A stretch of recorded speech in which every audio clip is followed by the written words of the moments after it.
You're listening to the weekly Parsha Podcast with Ari Goldwag, recorded with Hashem's never-ending assistance in Ramat Beit Shemesh, Israel, 5786, 2025. This week, we do not have a Parsha, but we do have the holiday of Succos. We are celebrating in our Succos. We are celebrating in our shuls. We're shaking the lulav. We are having our Simchas Beis HaShoevas, rejoicing, singing, dancing. And I'd like to share with you a thought. The pasuk says in Vayikra Perek Chav Gimel pasuk Mem, "Ulekachtem lachem bayom harishon."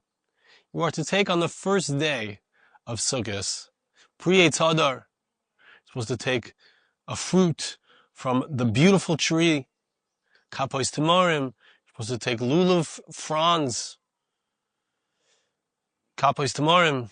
What else do we have? Anaf Eitz Avos, myrtle branches, Arvei Nachal, and willow branches.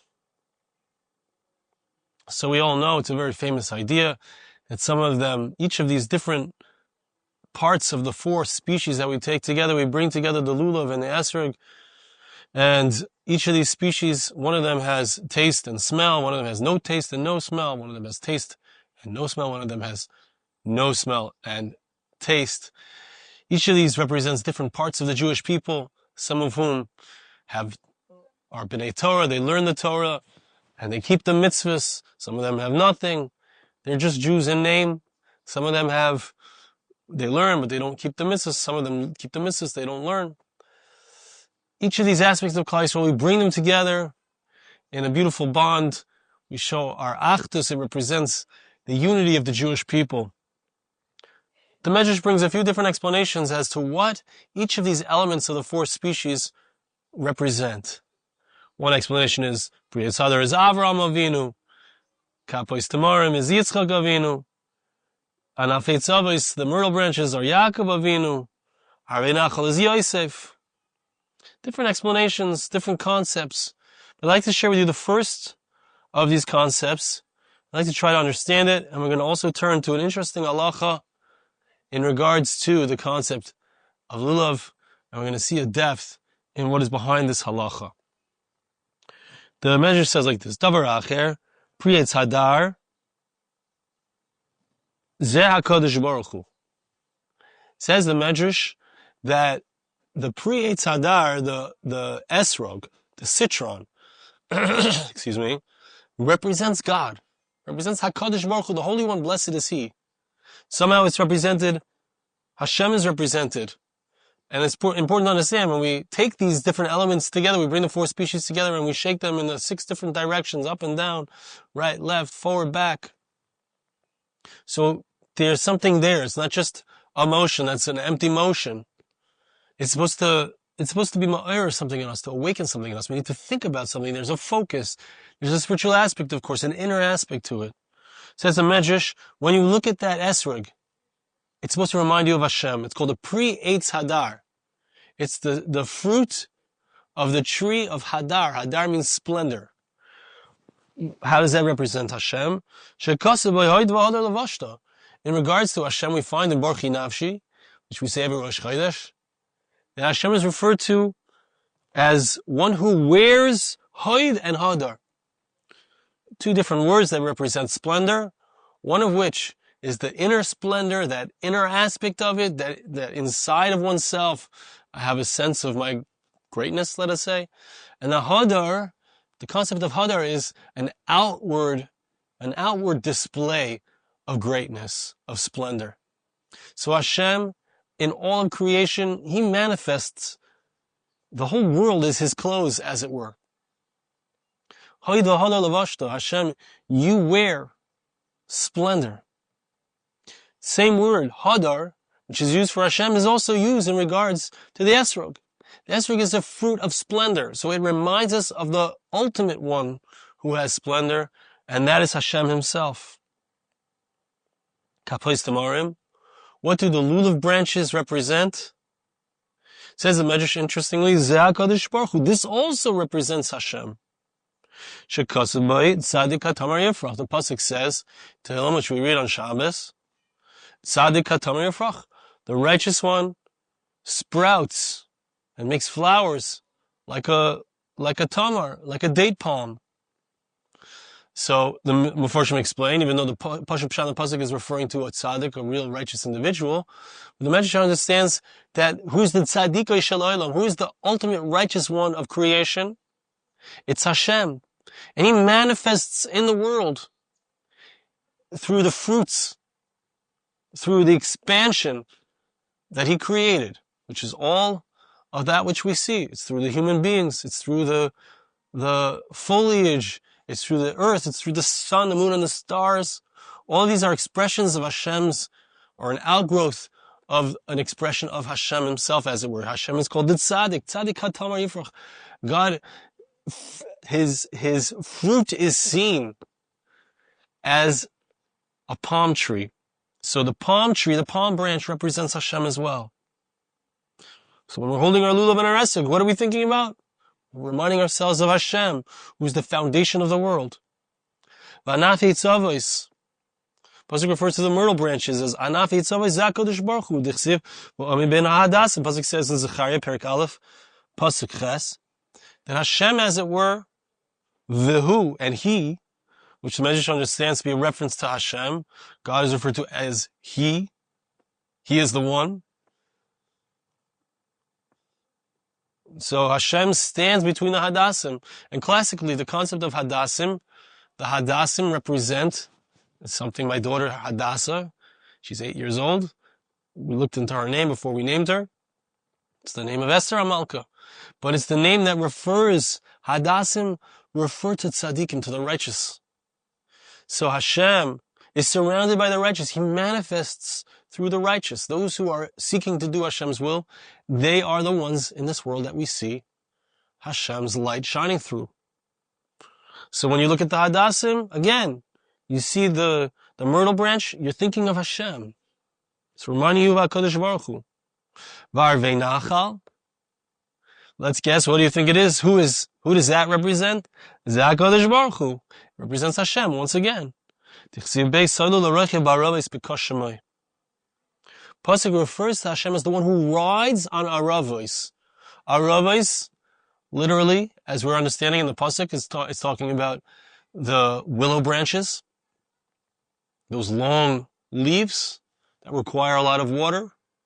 If they're not hydrated, they die so easily. Hashem rides on aravos. So one explanation of aravos, the place that Hashem rides, as it were, is aravos is a reference to the heavens, to the highest places, which is a very interesting concept, that it's a place which needs to be constantly attached to water. Hashem is called the one who is the source of life. Hashem is the source of the living waters. And He rides on the aravos, those that need to be completely attached to Him. Those that wither and die without their connection to Hashem, Hashem rides upon them. He's the Soilel Aroiche Baravos B'Koshemai. God is His name. So you have these 4 species, all of which represent Hashem Himself, which is very interesting because in distinction to the other explanations in the midrash as to what each of the 4 species represent, each of them has a different representation, as we saw before. One is Avram, one is Yitzchak, one is Yaakov, one is Yosef. One is the tzaddikim, one is the ones who don't learn at all, etc.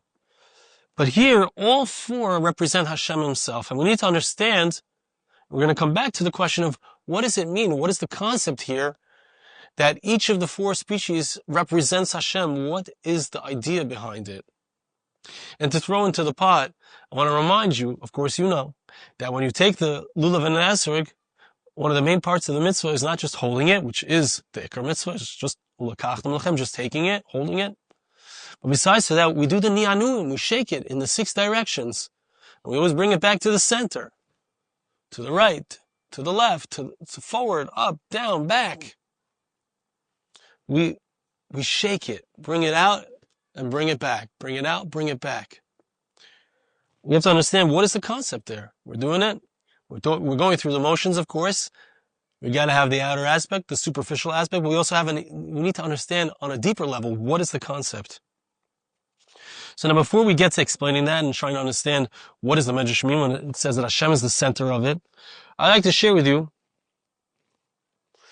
a midrash, another midrash, which brings a halacha.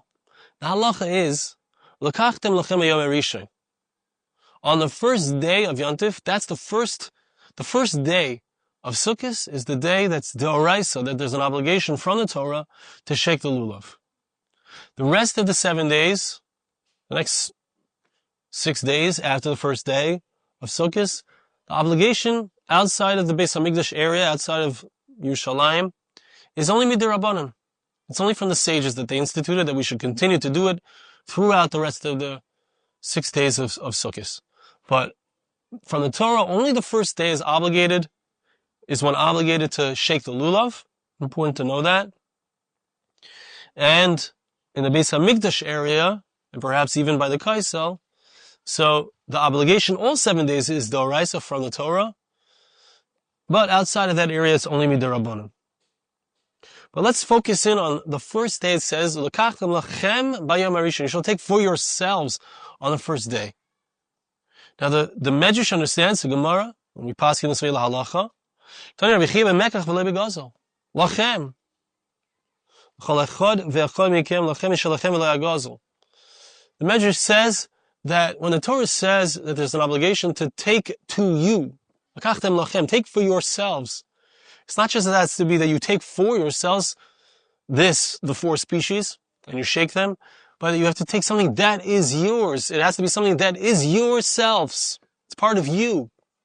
If a person will borrow a lulav on the first day of Yontif, you're not Yotze. You can't fulfill your obligation. It has to be yours. You have to ask your friend to give it to you while you're shaking it. On the condition maybe that you'll give it back, that's fine.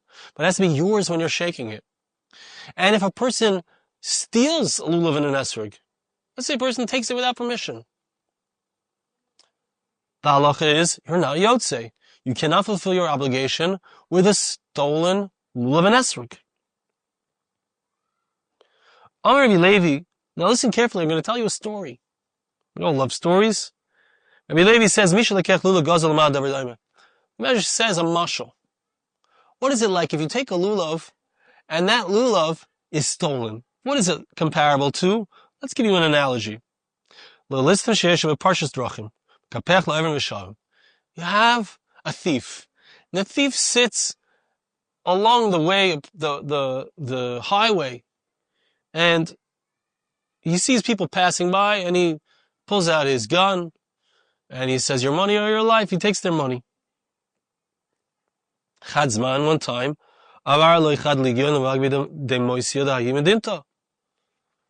one of his poor victims was actually the king's tax collector. So the tax collector is passing by. He's got all the money of the king sitting in his wallet, all the money that he's collected in a big bag. So now the thief comes. He stops the tax collector. He steals all the money that he has, which of course is really the king's money. And other items as well, whatever this guy has on him, whatever he's carrying with him, whatever's in the carriage, he takes it, he steals it.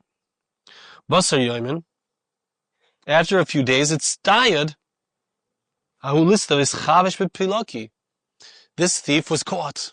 He was caught by the cops. And they put him in jail. Now, the tax collector hears about it, and he goes, and he hatches a plan. He says to him, give me what you stole from me. Give me all the money that you stole. Give me all the items and articles that you stole from me. And he says, if you give me back everything, I'm going to stand up for you in front of the king. I'm going to speak on your behalf. I'm going to say that you're okay. He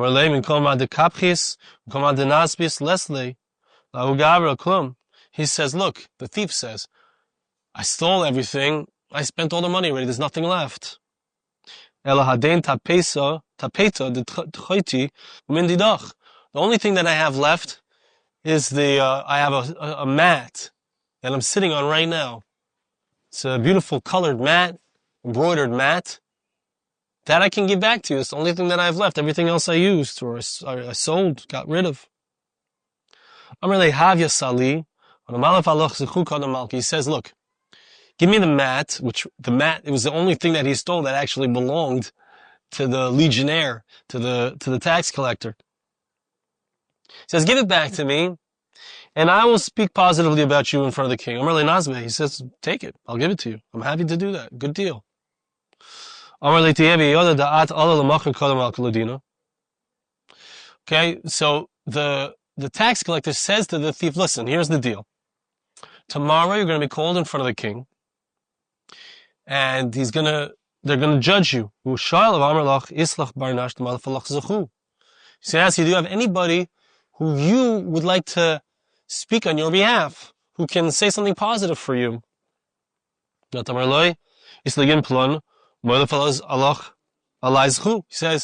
this is what you should say to the king. I have a particular legionnaire, the tax collector. He's going to speak on my behalf. He'll call for me. And I'm going to come and I'm going to say something on your behalf. The next day, indeed, they called him out. They called up this guy out of jail, and they brought him in front of the king, and it was time for his judgment. Just as the legionnaire had told him, indeed the king said, do you have anyone who can speak on your behalf? He said, yes, I have this guy who's going to speak for me. The king calls to the tax collector, and he, do you have anything to say about this person? Do you have anything positive? He says, I'm aware of this person. I have information about him. When you sent me to collect the taxes for that particular area, so this guy got up, he stole everything I had. And this particular mat, here it is. He pulls out the mat and he says, this proves this is all that he had left from all that he stole from me. This was all that was left. Everyone says, oh, woe unto this person. He thought that he's going to have an advantage by giving back the mat, and now he's going to have something positive to say about him. Look, he gave back the mat. But him giving back the mat didn't help him anything, because he didn't give back all the money. Everything else was stolen. Kach, says the midrash. So it didn't work out so good for the thief. The guy we thought was going to help him out ends up being the greatest negative statement against him. He thought he had a defense attorney. Instead, he had a prosecuting attorney. Now a person wants to take a lulav. Hashem says, shake a lulav. And what does this guy do? He steals it. So if the person steals the lulav and he's shaking the lulav in front of Hashem, look at the mitzvah I'm doing. Look how I'm shaking my lulav in the 6 directions, back and forth, which we'll understand soon exactly what it really represents and why this is such a, I would say, pathetic way of doing a mitzvah. Instead of it being a merit for him, instead of it speaking positively on his behalf, the lulav doesn't serve to bring him merits.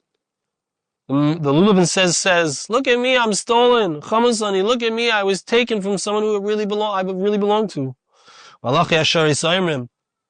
And this angels in heaven say, woe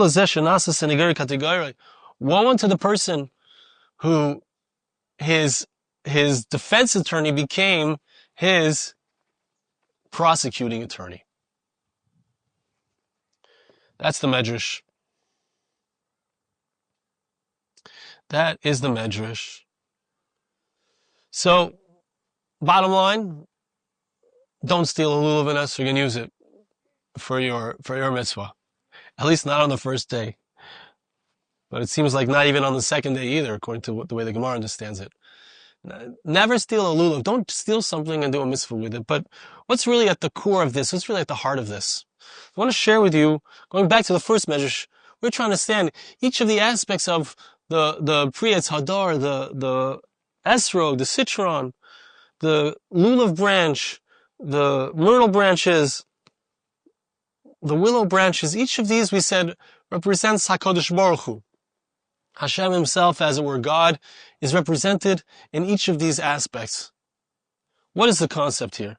So I'd like to share with you the Eitz Yosef says like this. Yaira al Shumenia Rishon. He says something very deep. When we say that Hashem is represented by the Arvei Nachal, the willow branches, what we're really saying is that Hashem is the one who moves everything. He is the first source. You have cogs. You have different things that move and turn in the entire universe. And the one who turns the first cog, the one who's turning that first switch, flipping the switch, starting everything going, getting everything moving, is Hashem Himself.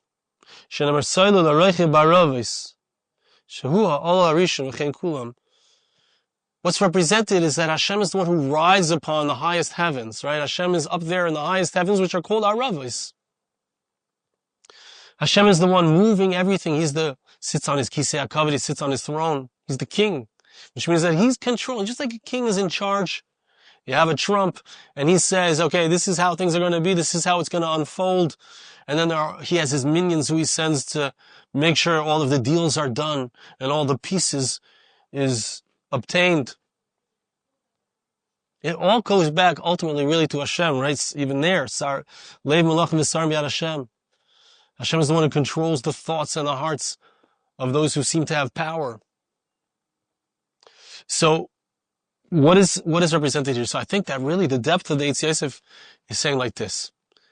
You know, the lulav and the esrog, when we take them, we push them, as we said, we move them in and out, back and forth, in 6 directions, to the right, to the left, forward, up, down, back.